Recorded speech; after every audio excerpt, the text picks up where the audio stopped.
my sweet shabby loving friends, thank you so much for stopping by. If you're new, my name is Becky and welcome to Kinda Shabby. I enjoy sharing all things DIY and decorating, and if you enjoy those things too, then stick around. If you like what you see, please subscribe, like, and comment. Now in today's video, I should have named it, Oh My Gourd, I Love Fall, because we're going to be doing some cute fall pumpkins. And I cannot wait to show you how beautiful this is going to turn out. We will be using some air dry clay and some decor molds to apply appliques. I've already done that one. Look how cute that is. We are going to be shabbying up and embellishing some store-bought pumpkins with these decor molds. Then we'll be using some gorgeous fabrics to make some beautiful shabby chic pumpkins. I also will be doing a very small mini Hobby Lobby haul with you. And if that weren't enough, I sent Mr. Shabby and his cousin Billy out thrifting for me. I gave him a wish list of some items that I will need to complete projects in the future, so we'll just see what he's come home with. So that's a lot we've got going on today, so let's go ahead and get these projects started. So let's go ahead and get started using these beautiful molds. I like using this DOS clay that I ordered off of Amazon. And I ordered these two off of Amazon as well, and I'll have those linked below for you. But when you open your clay, you want to take some of that clay out, warm it up in your hands just to get it more soft and more pliable when you put it into your decor molds. Before you insert your clay in your mold, take just a little bit of cornstarch and go inside the mold. That helps the clay to release more easily. And I'm just going to tap off the excess. And you're just going to work the clay into the design.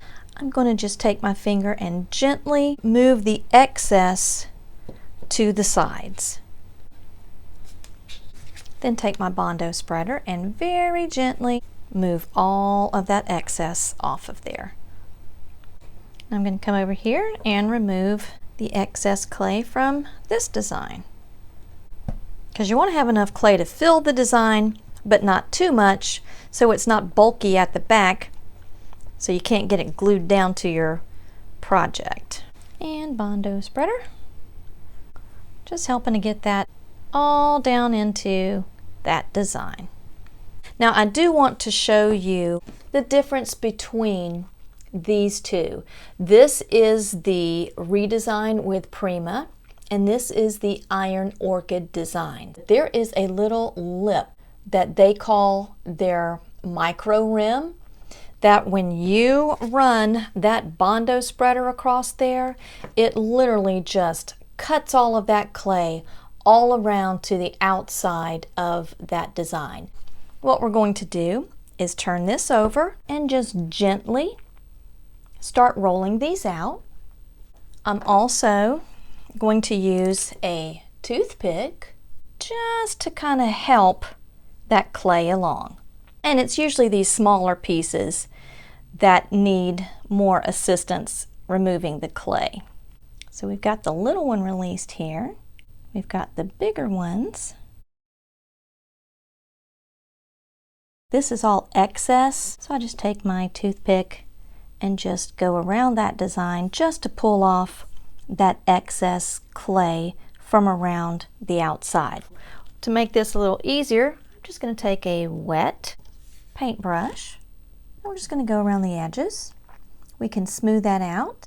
So you can see they look great after you go around the edges with a wet paintbrush. And I let them lay on paper toweling for just a few minutes because we're getting ready to glue these down to our pumpkins. Now once you're finished using your clay, stick it in a Ziploc bag.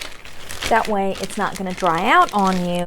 Now we just need to decide where we want our appliques. So you just play around with it until you decide on how you want your design to lie. So I've decided this is how I want the appliques on my pumpkin.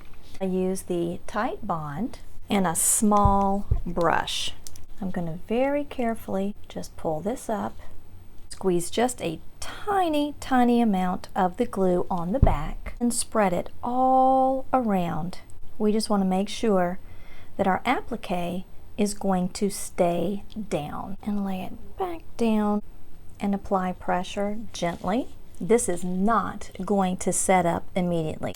We're going to take a little bit of blue painter's tape. You're just going to press just enough on the outsides here to make sure that your applique isn't going to go anywhere. Grab my bag of beans here to rest that on. Doesn't everyone craft with a bag of beans? It just keeps this round thing from rolling away from me. And I'm just going all around the edges of the design just to make sure everything that can stick to the pumpkin body is stuck down.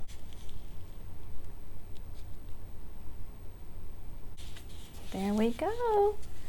It's going to be so pretty when we get this thing all painted up. Now we're going to use our Iron Orchid Designs mold, and I like this piece right here. I think I might use this one too. Tap out the excess, remove some clay to make it pliable. Just right at that rim, I can just take my finger and remove the excess. Look how easily that just comes right off. And I'll take my scraper and just even that out. And now I can remove the excess here. And it just rolls right out. I want to do this section right here.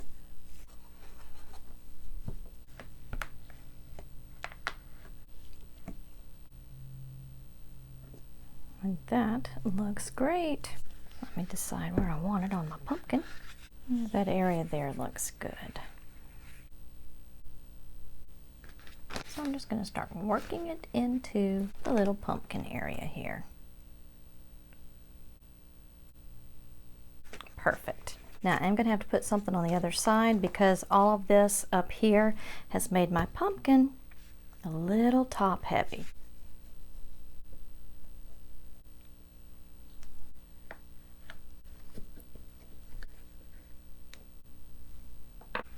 See if that is going to balance out my pumpkin. And it does. Perfect. Now we just need to let everything dry and come back and get everything painted. So using this lovely piece of fabric here as my color palette, this one I painted in the Waverly chalk paint in the color Celery, and then I went back over it with some antiquing wax to settle into those details. For this little pumpkin here, I will be using this apple barrel in the color Cranberry. And I do have to pounce my brush just a little bit to get it in all of the details of that applique. And we're going to set that there and let that dry. And so while all of this is drying, I'm going to go ahead and show you what I bought at Hobby Lobby. Alright, so last thing for today will be my little mini Hobby Lobby haul. Can't wait to show you all the cutie cute stuff I got. So much pink. There was a lot in that little old bag. First up, this gorgeous pink button assortment. So many pretty little buttons in there. Some of them are solid, some of them are translucent. Hubby saw this, and by the way, hubby and cousin did really well at the thrift store today. Can't wait to share that with you. It just looks like a really pretty ribbon, but when I opened this up, I said, oh, I can't wait to show the girls. Y'all, look at this. Isn't that gorgeous? It's all of these little shabby flowers on there. My goodness. This is pink pom-pom trim. Adorable. I've seen that this color is very popular. It's the rose gold, and if I could find this beautiful rose gold lace ribbon. Oh, fantastic. This I don't need to open. This is just plain old beaded pearl, just seed pearl trim in white. And this is a little cutie here. I'm going to take a second and open all of these. We'll come back to that. Watching me struggle with that wrapping is like trying to watch a 2-year-old put a straw in a Capri Sun. Lord help me. Okay, so these are just pretty Christmas hangers that you hang your ornaments on, and I've got some really pretty Christmas ornament tutorials coming up for you guys. More ribbon, a beautiful floral, and of course more rickrack, another beautiful just plain white cotton lace. This is a white lace with pink little bows in there and the scalloping on the edges. I just thought that was so pretty. A lot of this ribbon that I have, I will be using on stockings. I also have a stocking tutorial coming up for you. I'm actually going to have a few of those because some of them I do in a more shabby farmhouse style, and then some of them are more a shabby, almost Victorian style. So I can't wait to share those with you. This is actually a fringe trim, and you can see that I released the band at the bottom to reveal the fringe on this section here. This is another natural cotton trim, just gorgeous. Love that. These are going to be so awesome on our stockings. This one is just a gorgeous scalloped edge lace in ivory. This one is a knife pleated edge, and it has a little bit of scalloping on the bottom, but this just took my breath away. I just love the detailing on that lace right there. I have two lace fabrics. This is just a blush lace, a little bit of a stretchy texture. This stuff was on sale for $3 a yard, y'all. And it is just that lace panel in blush. So pretty. This is the lace panel in ivory. And this one has the scalloping along the edge. And then I love getting new punches. This thing's $25 when it's not on sale. But you take your cardstock, you stick that in there, and it is a tag punch. This is so convenient when you want to make your own tags for gifts. I do have some really cute shabby tags to show you for Christmas, but you can use this to make tags for birthdays, and it is a 2.5, a 2-inch, and a 1.5 inch. So there's 3 sizes for you to choose from on the throat plate of your tag punch here. This is all that I got from Hobby Lobby. And I hope that you'll be inspired to go out and buy some of this fun stuff so you can make some beautiful gifts, or if you just want to make it for yourself, nothing wrong with making it and keeping it all for yourself. I will see you tomorrow for the making of the Fabric Pumpkins and to show you what the Hubs and Cousin Billy bought. Now it is on to our Fabric Pumpkins. And you're probably thinking, why does she have those mixing bowls on her craft table? Well, I tell you, they are perfect for laying down on your fabric and tracing around to make your fabric pumpkins. So what I did, folded my fabric in half. So I actually have 2 pieces here. I have 3 sets and a total of 6 pieces of my fabric. I'm going to stitch around a 1/4 inch all the way around, but leaving about a 2-inch section open for me to be able to turn them right side out. So I'm going to make a quick trip to the sewing machine, and I'll be right back for us to finish up our pumpkins. Once I have stitched all the way around, I go back in with my scissors, make little snips all the way around, about a 1/4 inch apart, making sure not to clip into my stitch line. That is going to make that seam lie flat. I'm going to go ahead and turn it right side out. Then I just go in and take my finger and just run it all along that seam just to really straighten that seam out. And now I will give it just a quick press. Now we need to stuff it. This is the part that takes the longest. And we're just going to keep stuffing and more stuffing. And I did go back and close that with just an overcast stitch there. We are going to squish our little pumpkin, and we'll be taking embroidery floss and a large needle, and we will be stitching around this to create the lobes of our pumpkin. I'm going to take just a little bit of fabric, put that thread right through there, take my needle, go back through the thread there, and that's not going anywhere because we are going to be pulling this pretty tightly, so we need to make sure that that thread is secured. We're just going to go through our pumpkin, bring this down to form the first lobe of our pumpkin, and we're going to go right back inside that middle and come back on this side. Now I'm going to go this side and then this side, and I'll come back and do this, and then we'll add some stems to our pumpkins. Well, now that we have all of our little pumpkins stitched up, I like to use wine corks as the stems. You could go ahead and put the wine corks in and have these little individual pumpkins, but I'm going to be taking a skewer and I'm going to be making a topiary out of these. Start with your first pumpkin, pull through your skewer. Then we've got our next pumpkin that we'll do the same to. Keep your hand out of the way so you don't poke yourself. And then the last one, I'm going to add a little bit of glue to the bottom so it doesn't go all the way through. That's adorable.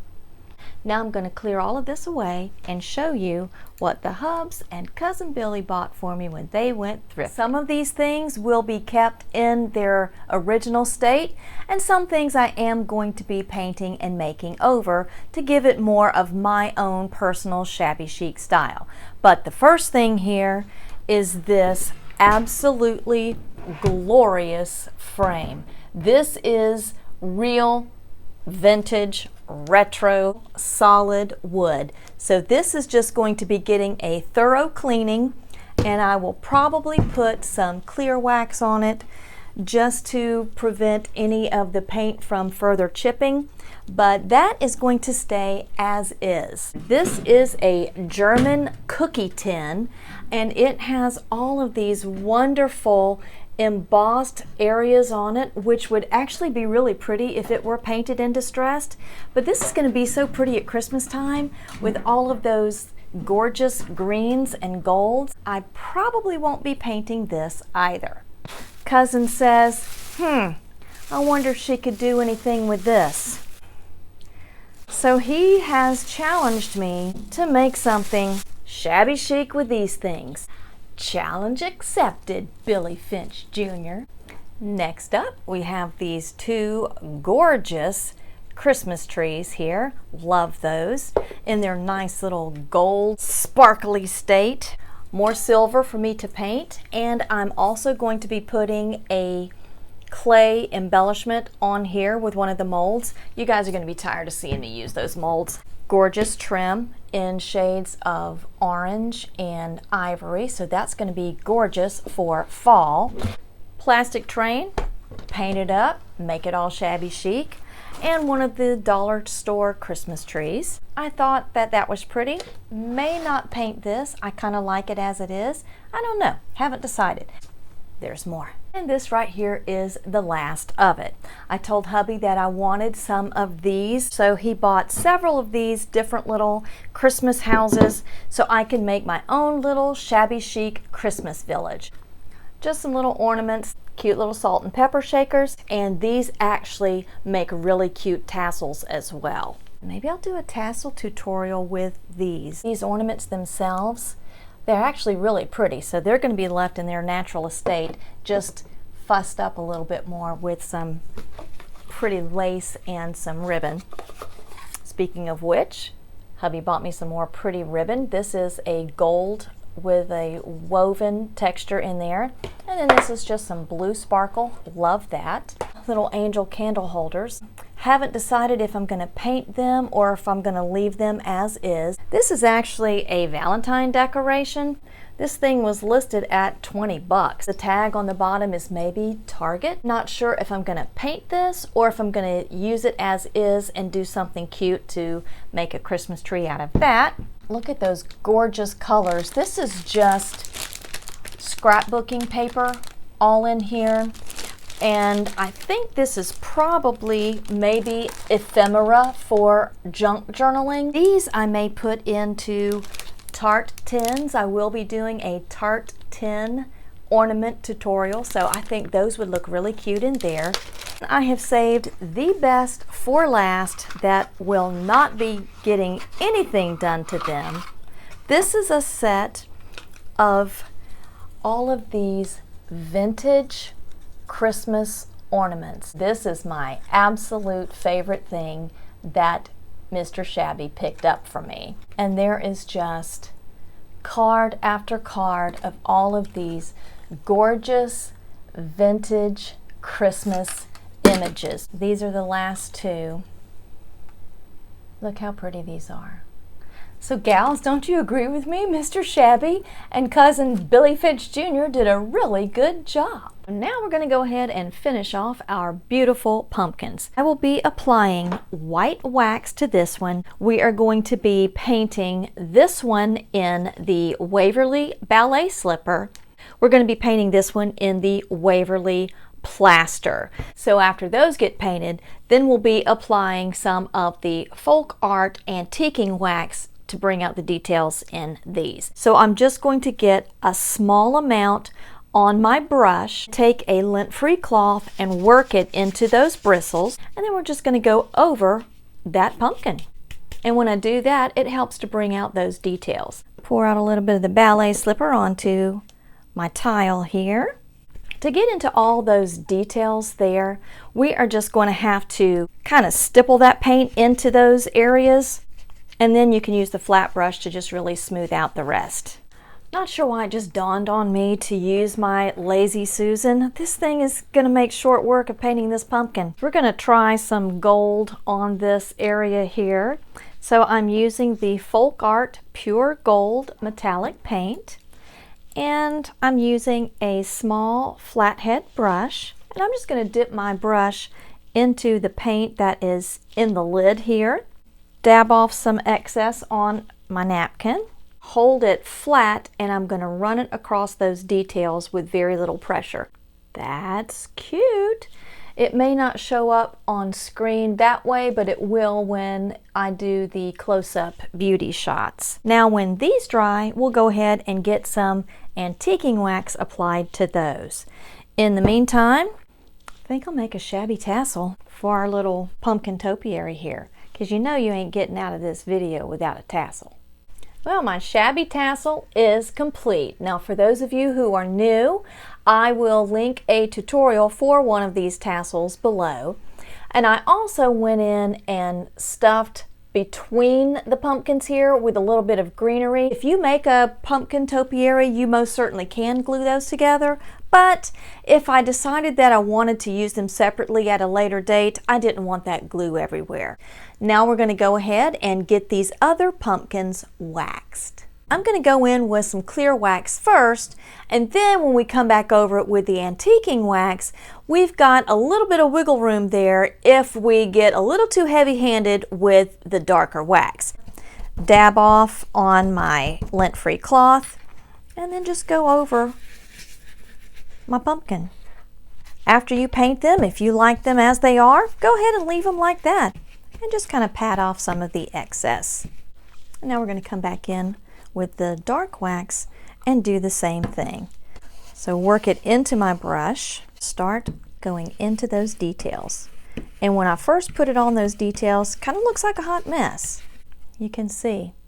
But since we have put that clear wax on there, we can go back and pat over the top of that.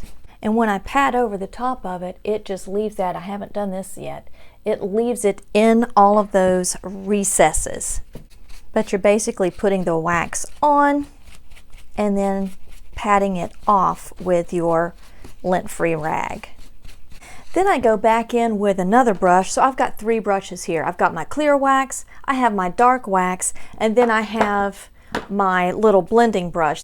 And what I do with this one is just go over it with a little bit of clear wax just to lift out any of that excess dark. So then I'm left with just this beautiful aged looking embellishment without all of that heavy dark wax in there. I just love that soft, aged, vintage looking appearance using the combination of those waxes provides.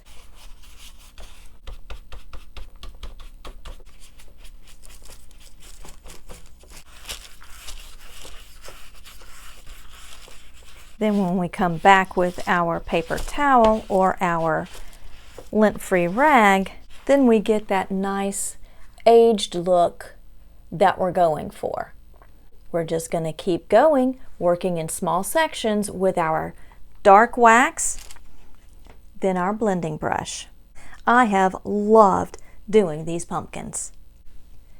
Now it's time to get everything staged up and get some beauty shots to show you how gorgeous our gourds turned out.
I hope today's video inspired you to create some of these beautiful projects for yourself.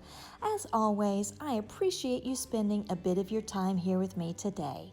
Come back next week for more kinda shabby, but always chic, crafty inspirations. And until then, my friends, be blessed.